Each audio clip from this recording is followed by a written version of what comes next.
네, 안녕하십니까 여러분. 늦어서 죄송합니다. 네, 비가 내리는 날에도 불구하고 이렇게 나라를 위한 마음으로 나와주신 모든 분들께 다시 한번 감사드립니다. 또한 오늘 사전선거 참관을 위해서, 부정선거 적발과 예방을 위해서 열심히 활동하고 계신 모든 분들, 이 자리에 나오시지 못한 모든 분들께도 다시 한번 깊은 감사를 드립니다. 4월 15일 국토본 상임대표이신 민경욱 의원님 변론 기일이 잡혔죠. 부정선거 투쟁의 새로운 국면을 맞이하고 있다고 하겠습니다.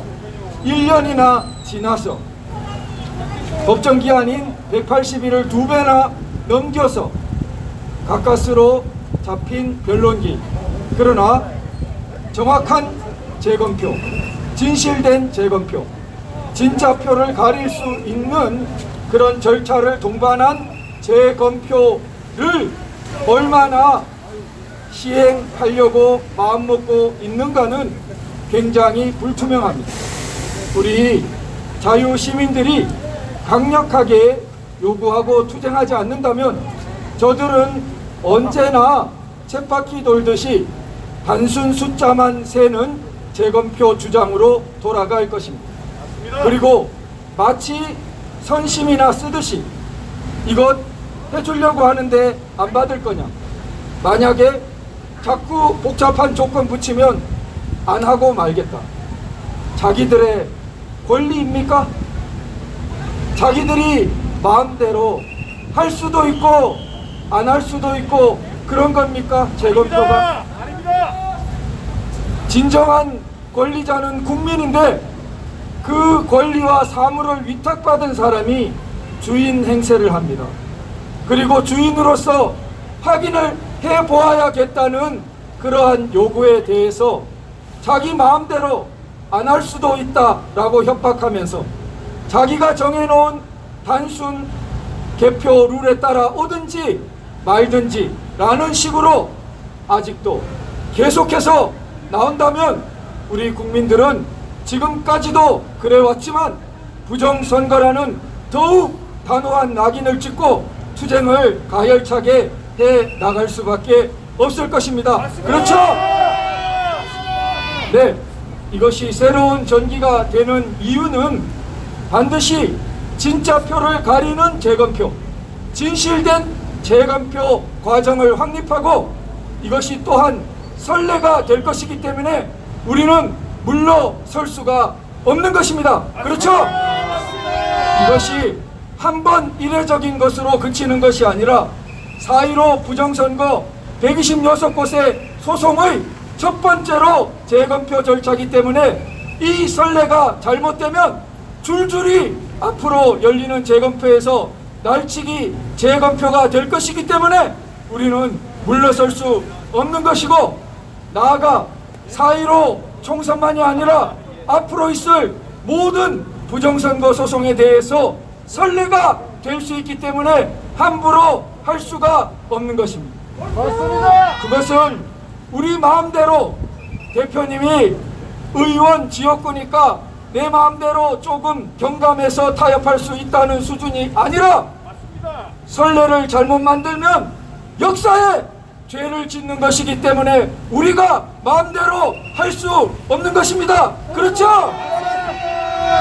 반드시 진실된 재검표, 진짜 표를 가리는 재검표의 계기로 나아가야겠습니다. 여러분, 우리가 두 번째로 제가 말씀드리고 마치겠습니다.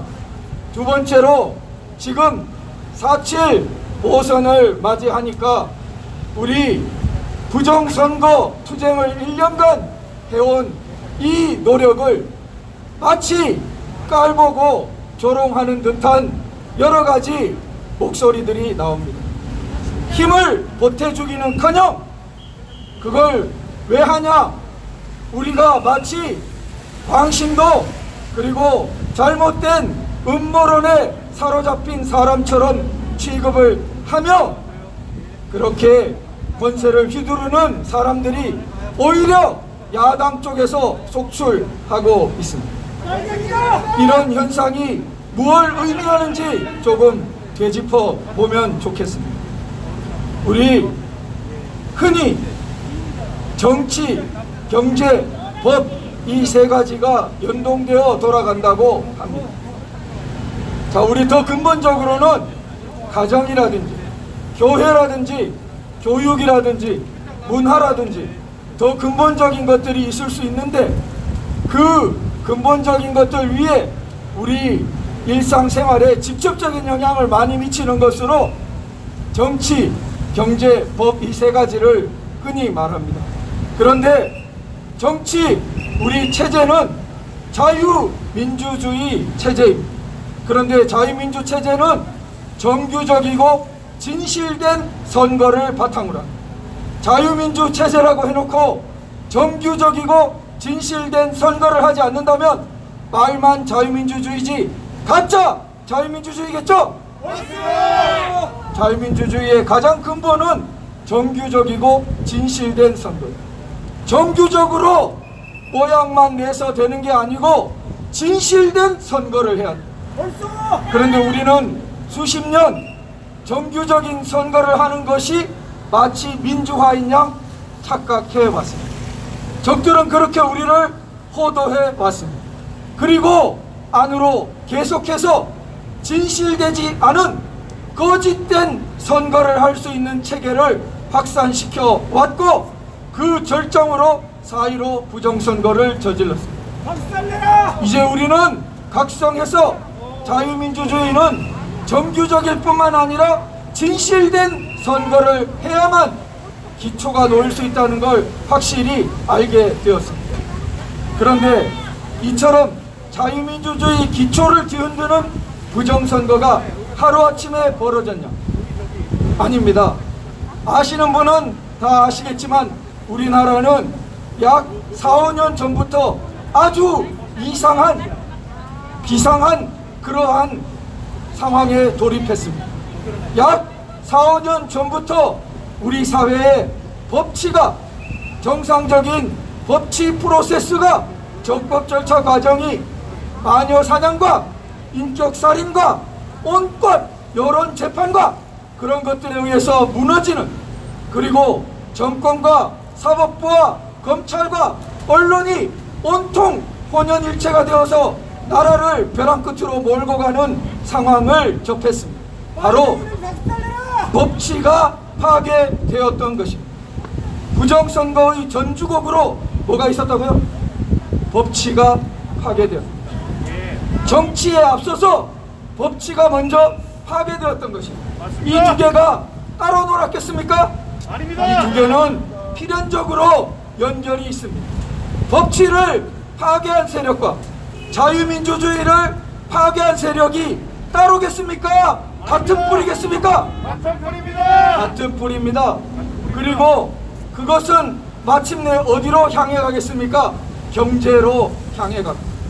경제는 사유재산권과 그걸 존중하는 시장경제가 우리 헌법 이념이고 건국 이념이고 우리 생활 질서인데 이것을 부정하는 자들이 제도권을 차지하고 온갖 이상한 정책으로 중산층을 몰락시키고 개인의 소유권을 몰락시키고 개인의 사유재산권을 붕괴시키는 방향으로 계속 나아가고 있습니다. 빨갱이를 박살내라! 정치가 무너지고 법이 무너지고 반드시 그 다음에 뭐가 무너집니까?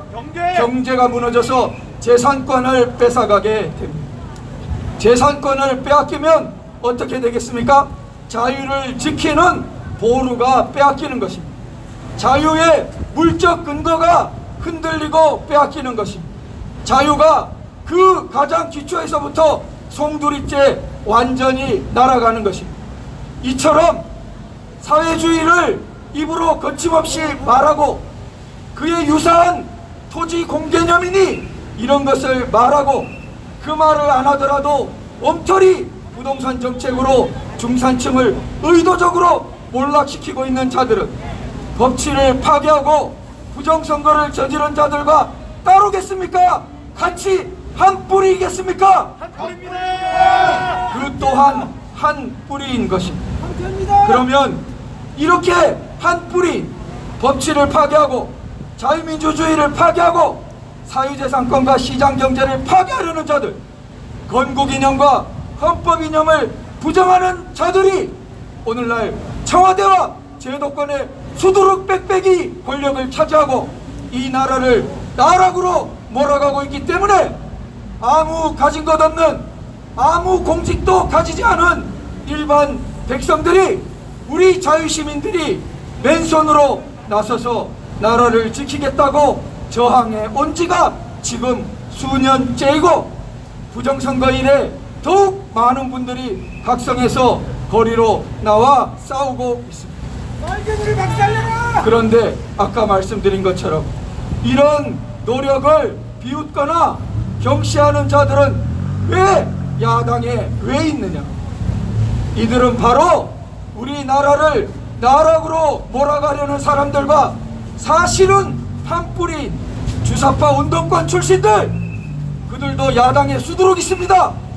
대표적으로 하태경, 김근식, 이런 사람들은 자신들도 부정할 수 없이 엄청난 주사파 운동권 전력을 가지고 있는 사람, 이들이 야당 실세로 지금 떵떵거리고 있기 때문에 야당이 헌법 이념과 건국 이념 편에 선 목소리를 못 내고 있는 것입니다. 둘째로 이들의 이용당하면서도 이용당하는 줄도 모르고 있는 자들도 있습니다. 야당에 많습니다. 그래서 저들이 지난 총선을 자기들 떡 주무르듯이 공천을 주무를 때 저항도 못하고 끌려가듯이 사기 당하고 만 사람들도 수두룩 있습니다. 그럼 이런 사람들이 볼 때 부정선거를 밝히려는 사람들은 자기들과 같은 편이라고 보겠습니까? 위험한 세력이라고 보겠습니까? 위험한 세력이다. 바로 자신들의 당권을 빼앗아가고 자신들의 정치 생명을 끊어놓고 자기들이 노리고 있는 내각제를 통한 장기 집권의 계획을 수포로 돌릴 위험 분자로 딱 보이는 것입니다. 그렇기 때문에 부정선거를 주장하는 사람들을 어떻게든 꺾어 놓으려고 사사건건 계기 때마다 들고 일어나는 것입니다. 박살내라! 그런데 마지막으로 제가 말씀드리겠습니다. 부정선거 이전에 뭐가 있었죠? 법치 파괴 탄핵 과정이 있었습니다. 그 끝에 자유민주주의를 송두리째 뒤흔드는 부정선거가 있었습니다. 그러면 그것은 나아가서 사유재산권과 시장경제를 뒤흔들게 됩니다. 여기에 우리들은 온몸으로 저항하고 있는 것이고, 우리들의 이념은 다른 게 아니라 우리나라의 건국 이념이고 헌법 이념입니다. 이것을 바탕으로 해야 할 야당조차 이것을 희미하게 하고 있기 때문에 오늘날 나라의 위기가 더 심화되고 있는 것입니다.